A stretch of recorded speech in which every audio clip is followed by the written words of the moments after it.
Hello everyone. Today we are exploring Wabi Sabi, which is the first module of my new course, Become a Spiritual Warrior Mentor, starting next February for 3 weekends. Wabi Sabi isn't simply a philosophy or an idea. It's an experience, a way of seeing, of being, that is deeply part of the Japanese culture and spirituality. And many Japanese people themselves would struggle to define Wabi Sabi in words, because it's not something to be understood only with the mind. Instead, it's a way of feeling, of experiencing the world.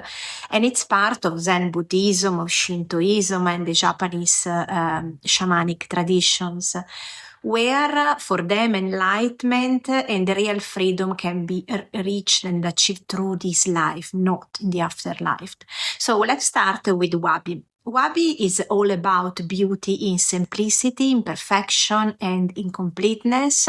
And it's the feeling of letting go, of enjoying things without the need to own or control them.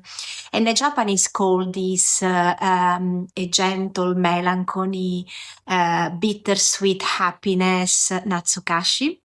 So Wabi is elegance born through time, like the wrinkles of an old cherished friend's face, or the worn texture of an object passed down through generations. So it's a celebration of life's changes and of the wisdom that those changes bring.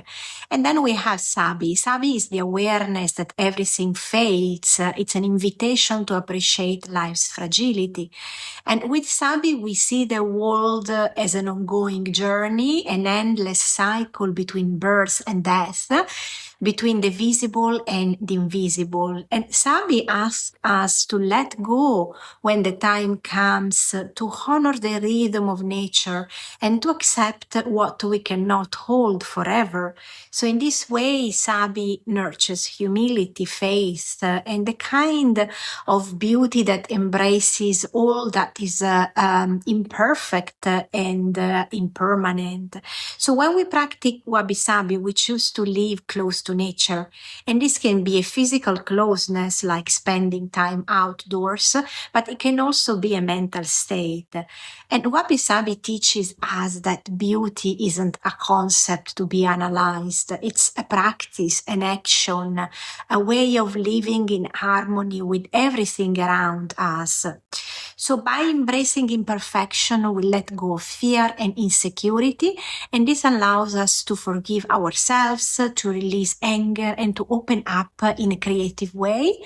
And in doing so, we find ourselves able to truly connect with others, with nature, and with our own souls.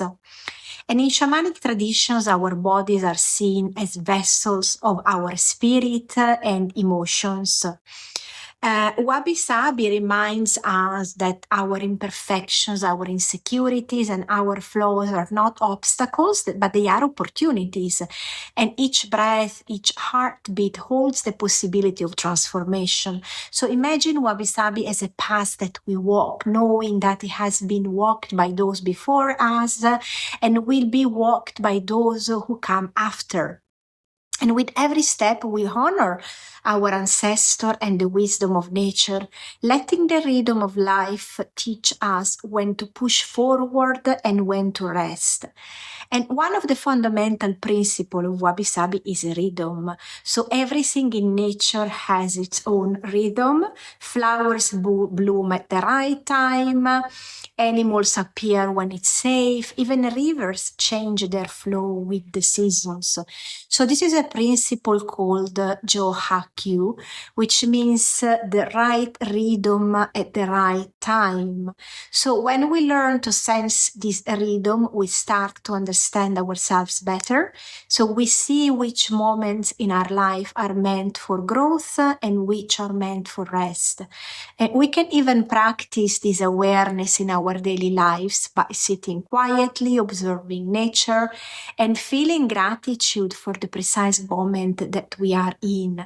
And Wabi Sabi also reminds us that life includes shadows, imperfections, and struggles. Just as a tall tree reaches for light but stays rooted in the dark, earth, we too must embrace all parts of ourselves. And this is where real transformation begins. By facing and honoring our shadows, the parts of ourselves we often hide, we grow stronger. So we open ourselves to new possibilities, even ones that seemed impossible before. And so this is Wabi Sabi, a way of life that invites us to see beauty in everything, including our own imperfections. And it's an invitation to live more slowly, to find happiness in the present moment, and to let go of the need for control. It's a journey of courage, a way of reconnecting with the wisdom that has always been within us. And this is a short introduction to inspire you to see the beauty in life's imperfections. And if this resonates with you, this will be the first module of our upcoming course, Become a Spiritual Warrior Mentor. We'll go through the further modules in the next videos. So each week I will present one. And you will find more info about my course on the website www.schoolofshamanism.co.uk. And if you have any questions, you can drop your questions down in the video. And also don't forget to follow my channel for more interesting videos to come.